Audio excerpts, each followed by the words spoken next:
Hey, once again, good morning, everyone, and welcome to our new video with my discussion about sa ethics. No, right now I will be discussing about the prima facie duties.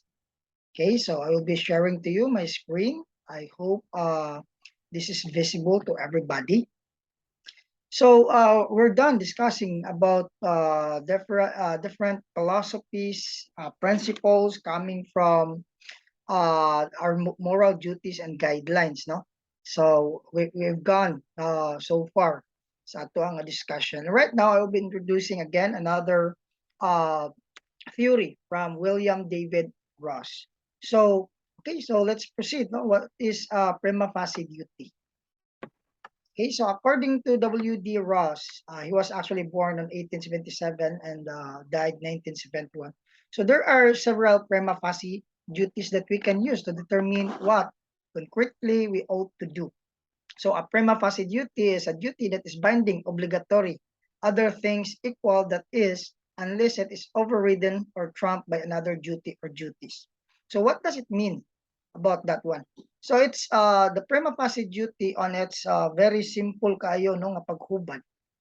This is not something that is that can only be done no nga pwede ra og ato ang, like for example ato ra siya nga kanang buhaton karon nga ugma dili, no? So it's not like that, no? That it actually demands, if we are going to take a look at the meaning, it demands consistency. And gani, no, and it is in a very progressive form. So it's somewhat like you're going to ask me personally, mura ra gid pud siya og kang Aristotle, no, about virtue ethics. That of course, in order for a thing to become a virtue, in order for a thing to be, shall we say, maingon na to no nga atog yung gibuhat completely, no, in a very willful kayo nga paagi, atong gibuhat completely ang kining paggama, no, or paghikay sa kaning gitawag natong ethics sa about morality. Pinaagi ni ana, no, ato ka ng ato siya nga paningkamutan atong tinguhaan, no, sa daghan nga mga higayon dili gid siya ingon nga if that becomes obligatory, meaning to say, if that is obligatory, meaning to say, as always, because we have this rational capacity, we have that ability to think and to discriminate with what is right and what is wrong, so therefore we have to obligate ourselves to follow with what is right. So another way of putting it is that where there is a prima facie duty to do something, there is at least a fairly strong presumption in favor of doing it. No, so nagin no ang presumption that we have to favor, no, in doing that one, because that's a duty. So an example of a prima facie duty is the duty to keep promises. So unless stronger moral considerations override, one ought to keep a promise made. So we know everybody, it's something very loud, yeah, no, sa as it was actually stated, but atong hubaron na very plain and simple kayo nga pagpanabot. So we can, everyone, no, can actually promise, no, to people or to someone you love, or to a friend, or bisan kinsa, no, but of course kaning gitawag yan ng override, it depends upon lam gyud puti gitawag og mga personal biases, no, nga like for example ang uban, what's the purpose nganong kaya ra nilang bitiwan ang ilang promise. So it's because maybe there's that interference of this what we call personal bias. But here in a personal, in a prima facie duty, uh, kanino ang matag decision na to when we do the promise, because that becomes obligatory, you have to keep that promise, no. If there are lots of things that can even actually pwede nga motintal sa usa ka tawo nga dili niya tumanon iyang promise, more than that, no, ang imuhang nga kabug-aton sa pagpanabot kung unsa ang mga butang nga kinahanglan nimo nga buhaton, because once you give a promise namtay gitawag og palabra di honor, so we have to honor our promise.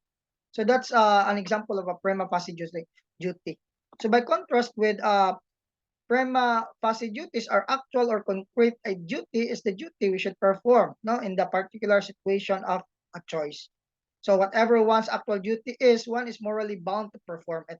So mingong gitag morally bound to perform it, there is that obligatory. It's a matter of like kanino kani kang Aristotle that you should no there is this modals nga gamit nga should, you should, ought to do, no? Na ginano that we have our obligations as a human being, no?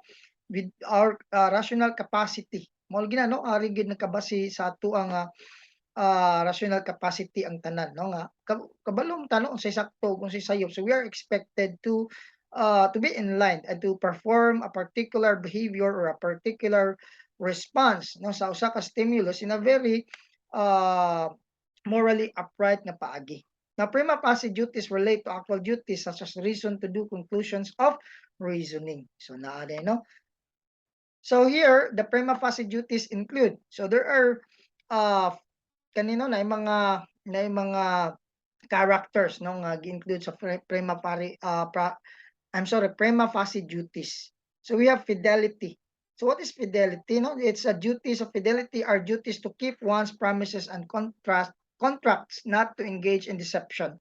So like for example, sa marriage, of course, to measure someone's fidelity, pagsalig, no? Ang pagsalig, kana siya no, ang how reliable you are, how dependable you are. So how trustworthy you are. So diya no na-anchor aning word nga fidelity. Not only in marriage no kana no nag-require man na sa tuwa nga of course when we are already married of course ang gi-expect diya is we should not look for someone else, an alternative, or we should not give any chances for us to be uh, tempted no to a particular nga tentasyon no, so di kita matintal. Ross describes means as those resting on a promise or what may fairly be called an implicit promise, such as the implicit undertaking not to tell lies, which seems to be implied in the act of entertaining into conversation. So even a friend, no, when you are going to share a friend, you can actually exercise this fidelity, no? So unsa man nga kani fidelity, of course, when someone is telling you a secret, you're not going to divulge it. You're not going to share it with anyone else. No, because you give your word to the person that you're going to keep that one. Okay? Ato siyang nakita, naam gid siya ipoy kahimuan, no? Kay kung like for example, if we do not know if we do not know how to value fidelity, kani bang pagsalig, no?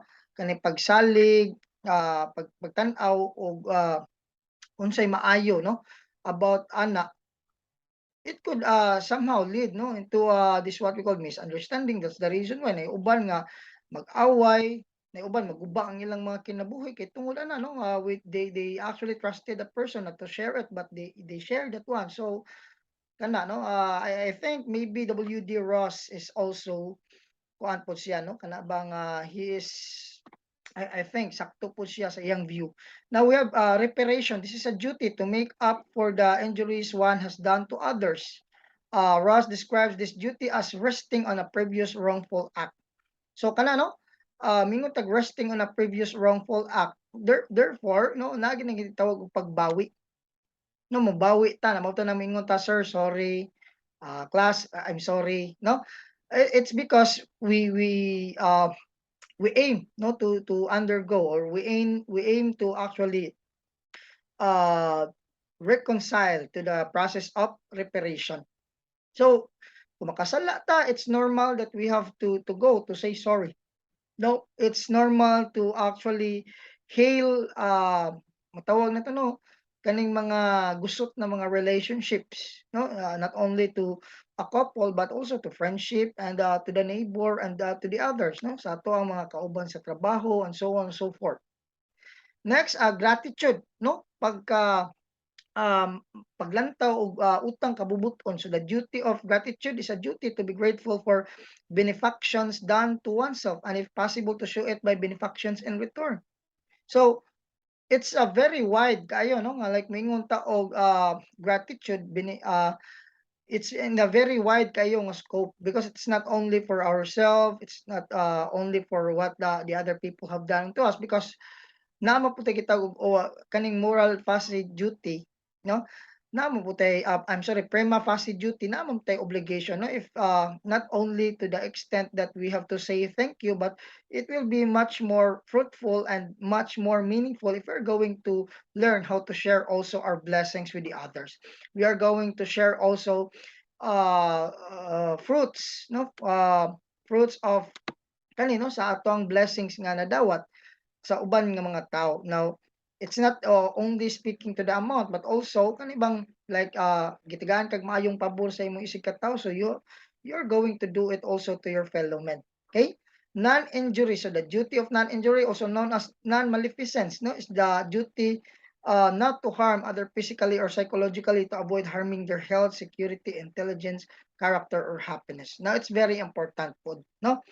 Atong tan-aw nindot man pod ni pagkakuana ni Ross kay ngano makaingon ta kaning non-injury, kanino we can injure the person, no, we can actually injure other people in the way that we are going to, what is this, ato silang pasakitan, no, physically, or it could be not only physically but emotionally, which is preferring to psychological factors also, no.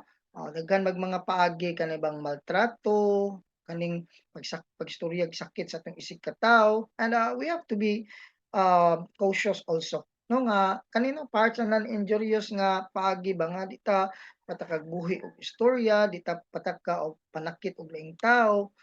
And even also, no, we are going to deprive with the happiness of someone else. No, it's very wrong because kanilang good, no, if we are going to, if there's that something na kung i-add ana, kani we have to follow the golden rule, no, nganingon, do not do unto others what you do not want others do unto you. Now, harm prevention, once again, this is the prima facie duty of a person to prevent harm to others from causes other than him or herself, no? So you're not going to harm, no, yourself. Gani atong na siyang makita, no, sa katong theory ni St. Thomas Aquinas, sa number 1 niingon siya dito nga self preservation. So today, if we are going to self preservation, of course, we have to come up also this harm prevention.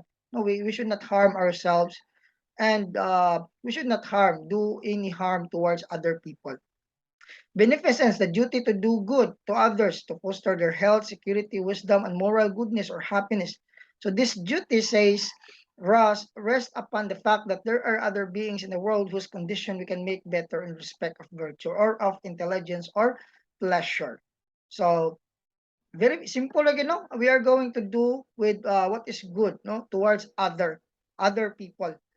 So sa ilang health, no, if you are in the if you are in that capacity to help those people who are not in a good condition, no, kanang mga nagmasakit, no, naapil mo gina sa tong 10 commandments, no, nga paghilog sa masakiton. I'm sorry, sa 7 sa Catholic, 7, what is this? So that becomes a requirement also, no? Security. So if you are you have that much of the blessings that you're enjoying right now with your life, you can share it to the people also, no? Sa katong mas nagkinahanglan, because we all need security, no? We all need something that we can actually pwede na to maidukot, no, sa ato ang bulsa if ever wala ni kita, especially right now that all the people globally are in crisis, no. Kita po diri sa Pilipinas, the wisdom. So kanino, how can we do good in by means of using our wisdom? We have to share our knowledge to other people, especially to the young ones. Okay? The moral goodness or happiness. So share happiness, no? Naamo gina sa to ano nga naagi ng sharing of happiness. It's very important. We have to share happiness also to the other people. And this duty says, rest upon the fact that there are others beings in the world whose action or condition, I'm sorry, whose condition we can make better in respect of virtue. No, na ditong love, patience, self-improvement. So of course, everybody has to look upon this, what we call self-improvement. Now, I can always reflect with the statement of Socrates saying that the unexamined life is not worth living for a man, no, or knowing thyself. what does it means to actually say knowing thyself in relation to this view of Ross in self-improvement? So of course, knowing thyself is it's not only that we are going to settle from our comfort zone. No, sometimes we have to go outside and to explore, no, to actually attain this what we call self-improvement because it's very like mingon tanong, it's very kuan kay kuli kayo no mahimutang mo improve if we are going to settle there in our comfort zone. So we have to improve no in terms of health, security, wisdom, moral goodness, and happiness.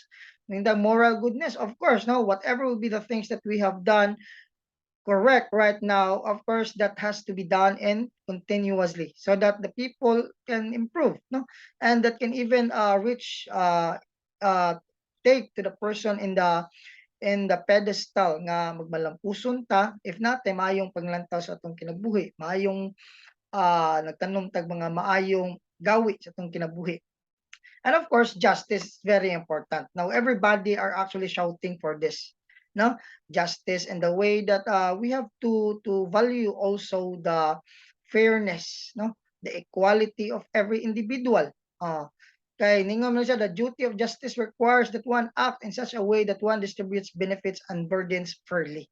So whatever will be the benefits that you have enjoyed in yourself, so learn to share it not to others who are less fortunate. And in terms of burdens, of course, it's very important no, no tayo ay magtulong-tulungan para tayong lahat ay aahon. So walang maiiwan. And with that, of course, what does it brings to the people? When there is this what we call the rule of justice in the society, it's not I could say it's a very livable society. Nga naman, wa may magkagubot, no? And this is very important. That's the reason why justice should have to be served both sa dato ug sa pobre, no? Justice should be not necessarily nga dapat patas ang tanan but at least no basically ang justice na enjoy no ang justice na natamasa no dili lang sa usa ka tawo, dili lang sa dato ra no, natamasa sa pobre for them to appreciate their existence here in life. So I think that would be all. No, thank you so much, and I hope you learned something from this discussion.